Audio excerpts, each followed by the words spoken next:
Chapter 2. The Wouldbegoods. When we were sent down into the country to learn to be good, we felt it was rather good business, because we knew our being sent there was really only to get us out of the way for a little while. And we knew right enough that it wasn't a punishment, though Mrs. Blake said it was, because we had been punished thoroughly for taking the stuffed animals out and making a jungle on the lawn with them and the garden hose. And you cannot be punished twice for the same offence. This is the English law. At least I think so. And at any rate, no one would punish you 3 times, and we had had the Malacca cane and the solitary confinement, and the uncle had kindly explained to us all that all ill feeling between him and us was wiped out entirely by the bread and water we had endured. And what with the bread and water and being prisoners and not being able to tame any mice in our prisons, I quite feel that we had suffered it up thoroughly, and now we could start fair. I think myself that descriptions of places are generally dull, but I have sometimes thought that this was because the authors do not tell you what you truly want to know. However, dull or not, here goes, because you won't understand anything unless I tell you what the place was like. The Moat House was the one we went to stay at. There has been a house there since Saxon times. It is a manor, and a manor goes on having a house on it, whatever happens. The Moat House was burnt down once or twice in ancient centuries, I don't remember which, but they always built a new one, and Cromwell's soldiers smashed it about, but it was patched up again. It is a very odd house. The front door opens straight into the dining room, and there are red curtains and a black and white marble floor like a chessboard, and there is a secret staircase, only it is not secret now, only rather rickety. It is not very big, but there is a watery moat all round it with a brick bridge that leads to the front door. Then, on the other side of the moat, there is the farm with barns and oast houses and stables or things like that. And the other way, the garden lawn goes on until it comes to the churchyard. The churchyard is not divided from the garden at all, except by a little grass bank. In the front of the house there is more garden, and the big fruit garden is at the back. The man the house belongs to likes new houses, so he built a big one with conservatories and a stable with a clock in a turret on the top, and he left the Moat House. And Albert's uncle took it, and my father was to come down sometimes from Saturday to Monday, and Albert's uncle was to live with us all the time, and he would be writing a book, and we were not to bother him, but he would give an eye to us. I hope all this is plain. I have said it as short as I can. We got down rather late, but there was still enough light to see the big bell hanging at the top of the house. The rope belonging to it went right down the house, through our bedroom to the dining room. H.O. saw the rope and pulled it while he was washing his hands for supper, and Dickie and I let him, and the bell tolled solemnly. Father shouted to him not to, and we went down to supper. But presently there were many feet trampling on the gravel, and Father went out to see. When he came back he said, "The whole village, or half of it, has come up to see why the bell rang. It's only rung for fires or burglars. Why can't you kids let things alone?"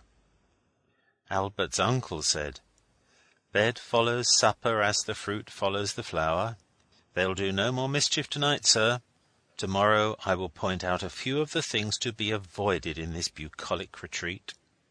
So it was bed directly after supper, and that was why we did not see much that night. But in the morning we were all up rather early, and we seemed to have awakened in a new world rich in surprises beyond the dreams of anybody, as it says in the quotation. We went everywhere we could in the time, but when it was breakfast time we felt we had not seen half or a quarter. The room we had breakfast in was exactly like in a story, black oak panels and china in corner cupboards with glass doors. These doors were locked. There were green curtains and honeycomb for breakfast. After brekker, my father went back to town, and Albert's uncle went too to see publishers. We saw them to the station, and father gave us a long list of what we weren't to do. It began with, "Don't pull ropes unless you are quite sure what will happen at the other end." And it finished with, "For goodness sake, try to keep out of mischief till I come down on Saturday." There were lots of other things in between. We all promised we would, and we saw them off and waved till the train was quite out of sight. Then we started to walk home. Daisy was tired, so Oswald carried her home on his back. When we got home, she said, "I do like you, Oswald." She is not a bad little kid, and Oswald felt it was his duty to be nice to her because she was a visitor. Then we looked all over everything. It was a glorious place. You did not know where to begin.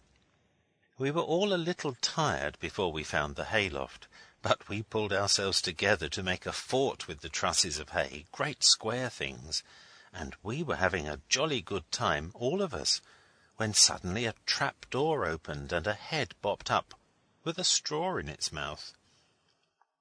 We knew nothing about the country then, and the head really did scare us rather, though of course we found out directly that the feet belonging to it were standing on the bar of the loose box underneath.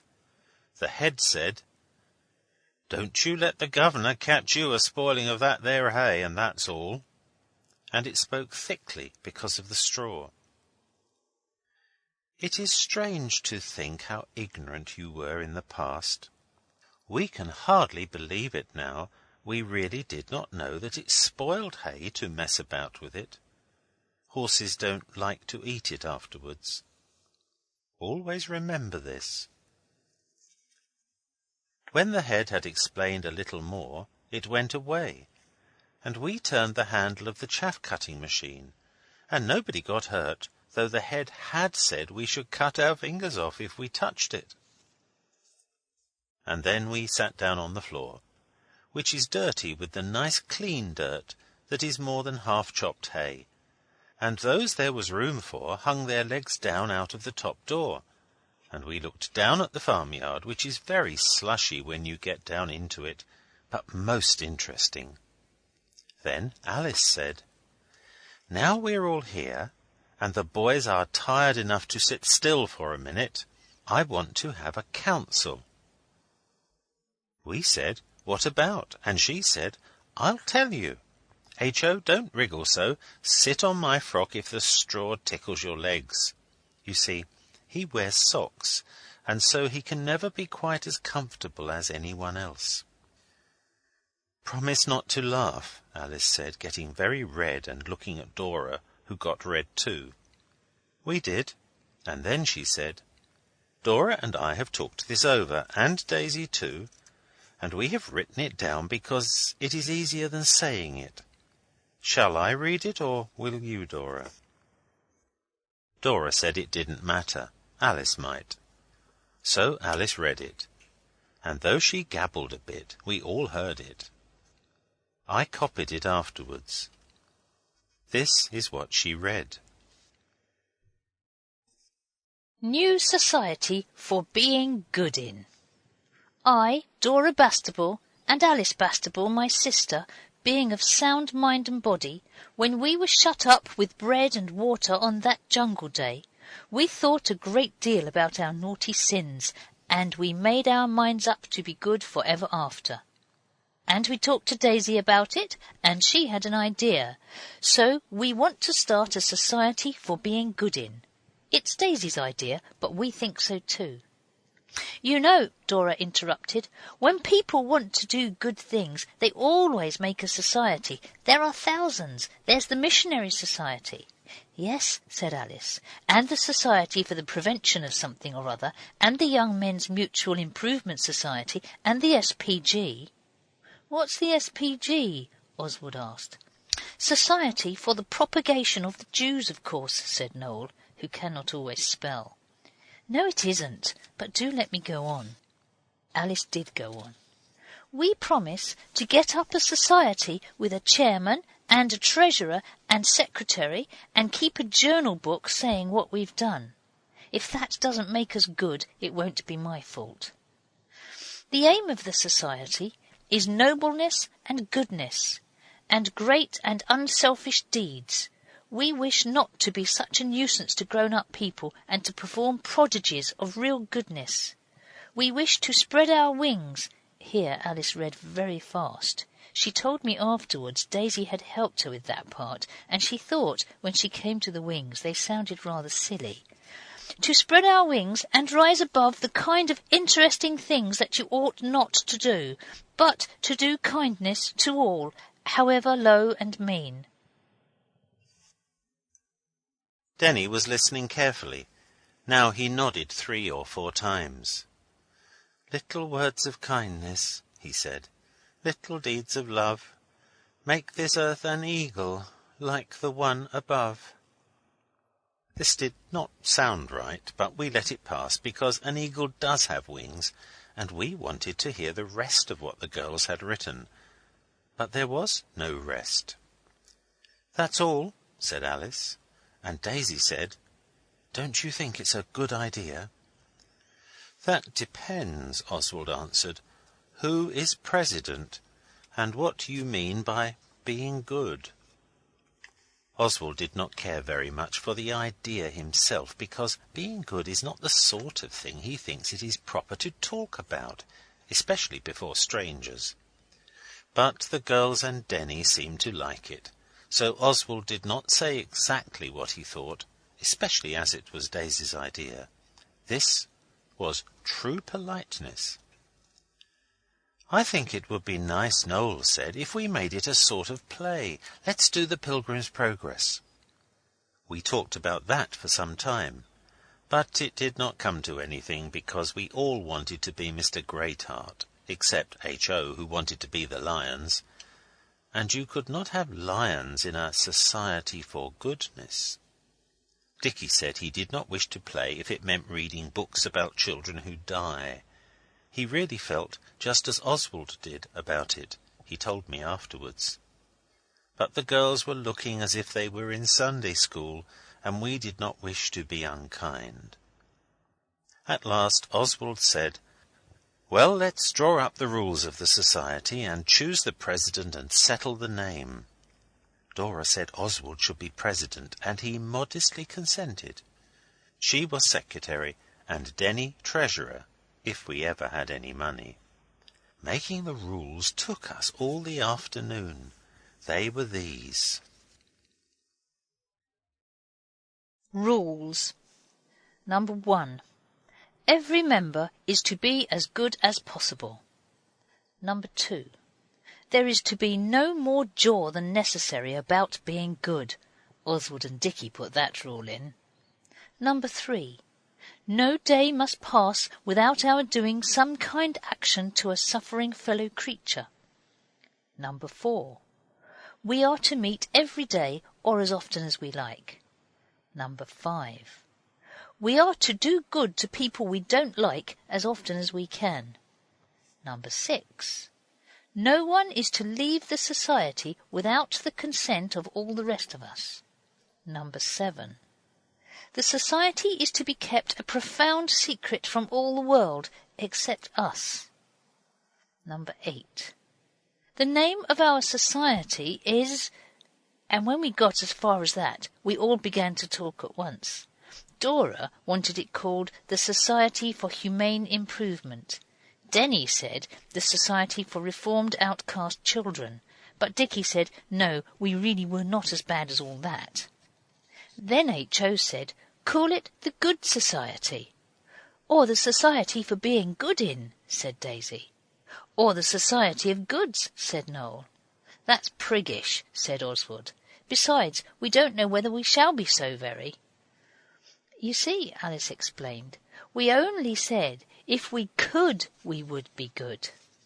Well then, Dicky said, getting up and beginning to dust the chopped hay off himself, call it the Society of the Wouldbegoods and have done with it. Oswald thinks Dicky was getting sick of it and wanted to make himself a little disagreeable. If so, he was doomed to disappointment, for everyone else clapped their hands and called out, "That's the very thing!" Then the girls went off to write out the rules and took H.O. with them, and Noel went to write some poetry to put in the minute book. That's what you call the book that a society's secretary writes what he does in. Denny went with him to help. He knows a lot of poetry. I think he went to a ladies' school where they taught nothing but that. He was rather shy of us, but he took to Noel. I can't think why. Dickie and Oswald walked round the garden and told each other what they thought of the new society. "I'm not sure we oughtn't to have put our foot down at the beginning," Dickie said. "I don't see much in it, anyhow." "It pleases the girls," Oswald said, for he is a kind brother. "But we're not going to stand jaw and words in season and loving sisterly warnings. I tell you what it is, Oswald, we'll have to run this thing our way, or it'll be jolly beastly for everybody." Oswald saw this plainly. "We must do something," Dickie said. "It's very, very hard, though. Still, there must be some interesting things that are not wrong." "I suppose so," Oswald said. "But being good is so much like being a muff, generally. Anyhow, I'm not going to smooth the pillows of the sick, or read to the aged poor, or any rot out of ministering children." "No more am I," Dickie said. He was chewing a straw like the head had in its mouth. "But I suppose we must play the game fair. Let's begin by looking out for something useful to do. Something like mending things or cleaning them, not just showing off. Boys in books chop kindling wood and save their pennies to buy tea and tracts." "Little beasts," said Dick. "I say, let's talk about something else." And Oswald was glad to, for he was beginning to feel jolly uncomfortable. We were all rather quiet at tea, and afterwards Oswald played draughts with Daisy, and the others yawned. I don't know when we've had such a gloomy evening, and everyone was horribly polite and said please and thank you far more than requisite. Albert's uncle came home after tea. He was jolly and told us stories, but he noticed us being a little dull, and asked what blight had fallen on our young lives. Oswald could have answered and said, "It is the society of the Wouldbegoods that is the blight," but of course he didn't, and Albert's uncle said no more, but he went up and kissed the girls when they were in bed, and asked them if there was anything wrong. And they told him no, on their honour. The next morning Oswald awoke early. The refreshing beams of the morning sun shone on his narrow white bed and on the sleeping forms of his dear little brothers and Denny, who had got the pillow on top of his head and was snoring like a kettle when it sings. Oswald could not remember at first what was the matter with him, and then he remembered the Wouldbegoods and wished he hadn't. He felt at first as if there was nothing you could do, and even hesitated to buzz a pillow at Denny's head. But he soon saw that this could not be, so he chucked his boot and caught Denny right in the waistcoat part, and thus the day began more brightly than he had expected. Oswald had not done anything out of the way good the night before, except that when no one was looking he polished the brass candlestick in the girls' bedroom with one of his socks. And he might just as well have let it alone, for the servants cleaned it again with the other things in the morning, and he could never find the sock afterwards. There were 2 servants. One of them had to be called Mrs. Pettigrew instead of Jane and Eliza like others. She was cook and managed things. After breakfast, Albert's uncle said, "I now seek the retirement of my study. At your peril violate my privacy before 1:30 sharp. Nothing short of bloodshed will warrant the intrusion, and nothing short of man, or rather boy, slaughter shall avenge it." So we knew he wanted to be quiet, and the girls decided that we ought to play out of doors so as not to disturb him. We should have played out of doors anyway on a jolly fine day like that. But as we were going out, Dicky said to Oswald, "I say, come along here a minute, will you?" So Oswald came along, and Dicky took him into the other parlour and shut the door, and Oswald said, "Well, spit it out, what is it?" He knows that it is vulgar, and he would not have said it to anyone but his own brother. Dicky said, "It's a pretty fair nuisance. I told you how it would be." And Oswald was patient with him and said, "What is? Don't be all day about it." Dicky fidgeted about a bit, and then he said, "Well, I did as I said.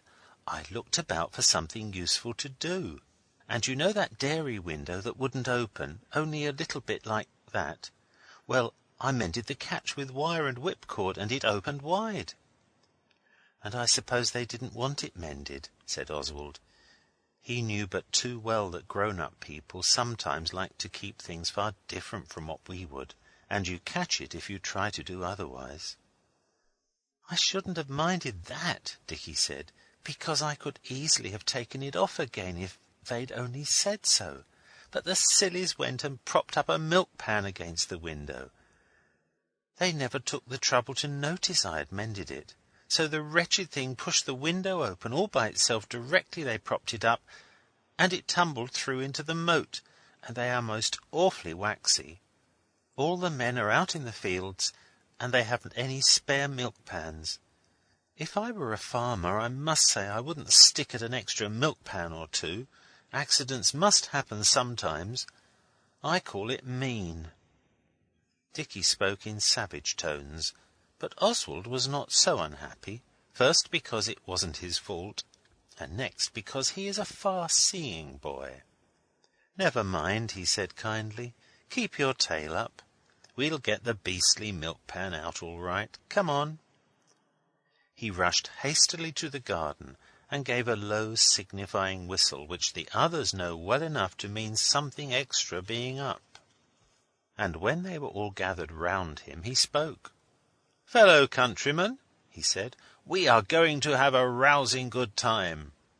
"It's nothing naughty, is it?" Daisy asked.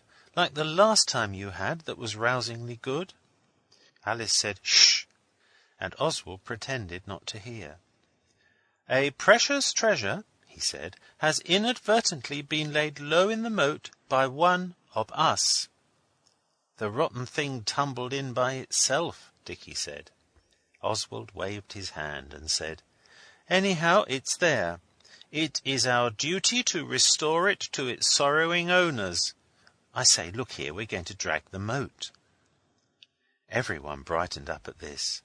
It was our duty, and it was interesting too. This is very uncommon. So we went out to where the orchard is, at the other side of the moat. There were gooseberries and things on the bushes, but we did not take any till we had asked if we might.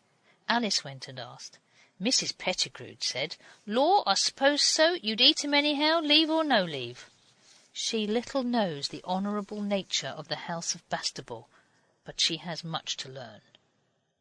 The orchard slopes gently down to the dark waters of the moat. We sat there in the sun and talked about dragging the moat, till Denny said, "How do you drag moats?"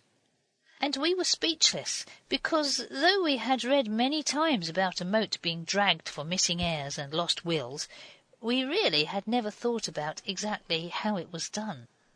"Grappling irons are right, I believe," Denny said, "but I don't suppose they'd have any at the farm." And we asked, and found they had never even heard of them. I think myself he meant some other word, but he was quite positive. So then we got a sheet off Oswald's bed, and we all took our shoes and stockings off, and we tried to see if the sheet would drag the bottom of the moat, which is shallow at that end. But it would keep floating on the top of the water. And when we tried sewing stones into one end of it, it stuck on something in the bottom, and when we got it up, it was torn. We were very sorry, and the sheet was in an awful mess, but the girls said they were sure they could wash it in a basin in their room, and we thought, as we had torn it anyway, we might as well go on. That washing never came off. No human being, Noel said, knows half the treasures hidden in this dark tarn. And we decided we would drag a bit more at that end and work gradually round to under the dairy window where the milk pan was.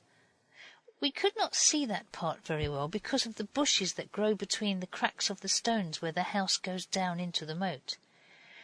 And opposite the dairy window, the barn goes straight down into the moat too. It's like pictures of Venice, but you cannot get opposite the dairy window anyhow.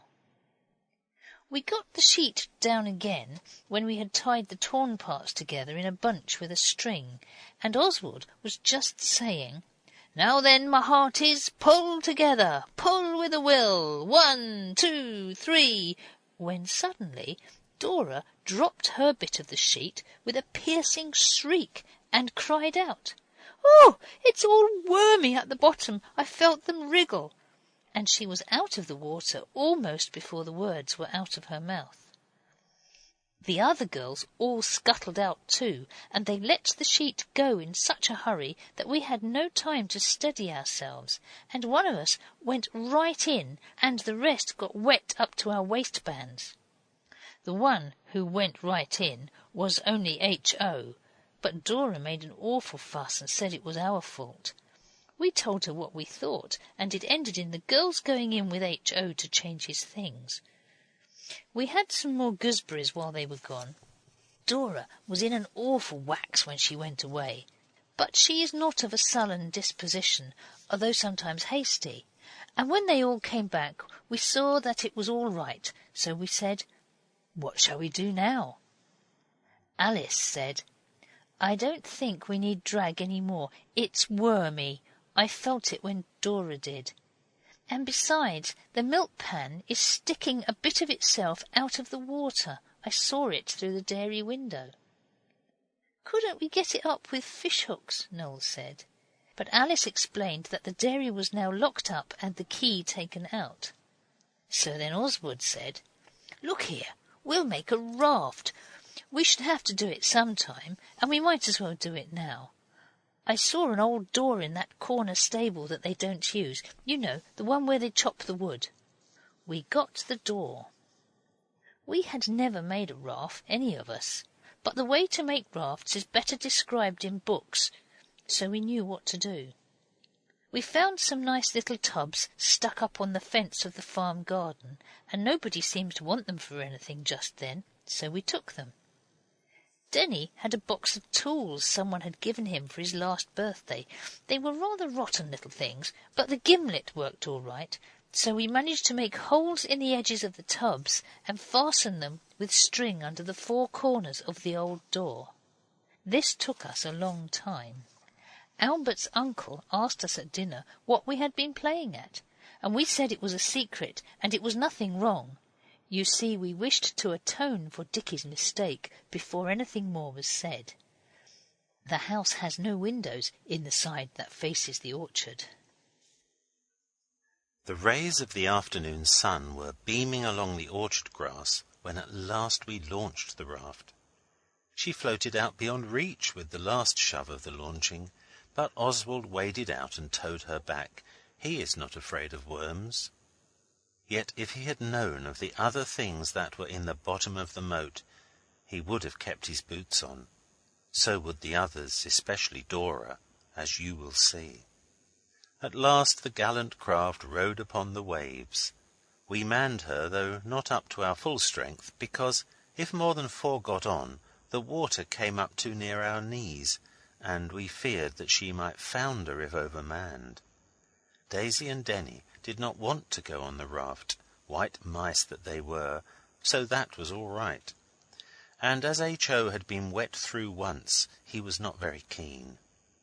Alice promised Noel her best paintbrush if he'd give up and not go, because we knew well that the voyage was fraught with deep dangers, though the exact danger that lay in wait for us under the dairy window we never even thought of. So we 4 elder ones got on the raft very carefully, and even then every time we moved the water swished up over the raft and hid our feet. But I must say It was a jolly decent raft. Dicky was captain because it was his adventure. We had hop poles from the hop garden beyond the orchard to punt with. We made the girls stand together in the middle and to hold on to each other to keep steady. Then we christened our gallant vessel. We called it the Richard, after Dicky, and also after the splendid admiral who used to eat wine glasses and died after the Battle of the Revenge in Tennyson's poetry. Then those on shore waved a fond adieu as well as they could with the dampness of their handkerchiefs, which we had had to use to dry our legs and feet when we put on our stockings for dinner, and slowly and stately the good ship moved away from the shore, riding on the waves as though they were her native element. We kept her going with the hop poles, and we kept her steady in the same way, but we could not always keep her steady enough, and we could not always keep her in the wind's eye. That is to say, she went where we did not want, and once she bumped her corner against the barn wall, and all the crew had to sit down suddenly to avoid falling overboard into a watery grave. Of course, then the waves swept her decks, and when we got up again, we said that we should have to change completely before tea. But we pressed on undaunted, and at last our saucy craft came into port, under the dairy window, and there was the milk pan for whose sake we had endured such hardships and privations, standing on its edge quite quietly. The girls did not wait for orders from the captain, as they ought to have done, but they cried out, "Oh, here it is!" and they both reached out to get it. Anyone who has pursued a naval career will see that, of course, the raft capsized. For a moment it felt like standing on the roof of the house, and the next moment the ship stood up on end and shot the whole crew into the dark waters. Well, boys can swim all right. Oswald has swum 3 times across the Ladywell swimming baths at the shallow end, and Dicky is nearly as good. But just then we did not think of this, though, of course, if the water had been deep, we should have. As soon as Oswald could get the muddy water out of his eyes, he opened them on a horrid scene. Dicky was standing up to his shoulders in the inky waters. The raft had righted itself and was drifting gently away towards the front of the house, where the bridge is. And Dora and Alice were rising from the deep, with their hair all plastered over their faces, like Venus in the Latin verses. There was a great noise of splashing, and besides that, a feminine voice looking out of the dairy window and screaming, "Lord love the children!" It was Mrs. Pettigrew. She disappeared at once, and we were sorry we were in such a situation that she would be able to get at Albert's uncle before we could. Afterwards we were not so sorry. Before a word could be spoken about our desperate position, Dora staggered a little in the water and suddenly shrieked, "Oh, my foot! Oh, it's a shark, I know, or a crocodile!" The others on the bank could hear her shrieking, but they could not see us properly. They did not know what was happening. Noel told me afterwards he never could care for that paintbrush. Of course we knew it could not be a shark, but I thought of pike, which are large and very angry always, and I caught hold of Dora. She screamed without stopping. I shoved her along to where there was a ledge of brickwork and shoved her up till she could sit on it. Then she got her foot out of the water, still screaming. It was indeed terrible. The thing she had thought was a shark came up with her foot, and it was a horrid, jagged old meat tin, and she had put her foot right into it. Oswald got it off, and directly he did so, blood began to pour from the wounds. The tin edges had cut it in several spots. It was very pale blood, because her foot was wet, of course. She stopped screaming and turned green. I thought she was going to faint, like Daisy did on the Jungle Day. Oswald held her up as well as he could, But it really was one of the least agreeable moments in his life. For the raft was gone, and she couldn't have waded back anyway, and we didn't know how deep the moat might be in other places. But Mrs. Pettigrew had not been idle. She is not a bad sort, really. Just as Oswald was wondering whether he could swim after the raft and get it back, a boat's nose shot out from under a dark archway a little further up under the house. It was the boathouse, and Albert's uncle had got the punt and took us back in it. When we had regained the dark arch where the boat lives, we had to go up the cellar stairs. Dora had to be carried. There was but little to be said to us that day. We were sent to bed, those who had not been on the raft the same as the others, for they owned up all right, and Albert's uncle is the soul of justice. Next day but one was Saturday. Father gave us a talking to, with other things. The worst was when Dora couldn't get her shoe on, so they sent for the doctor and Dora had to lie down for ever so long. It was indeed poor luck. When the doctor had gone, Alice said to me, "It is hard lines, but Dora's very jolly about it. Daisy's been telling her about how we should all go to her with our little joys and sorrows and things, and about the sweet influence from a sick bed that can be felt all over the house, like in what Katy did. And Dora said she hoped she might prove a blessing to us all while she's laid up." Oswald said he hoped so, but he was not pleased, because this sort of jaw was exactly the sort of thing he and Dicky didn't want to have happen. The thing we got it hottest for was those little tubs off the garden railings. They turned out to be butter tubs that had been put out there to sweeten.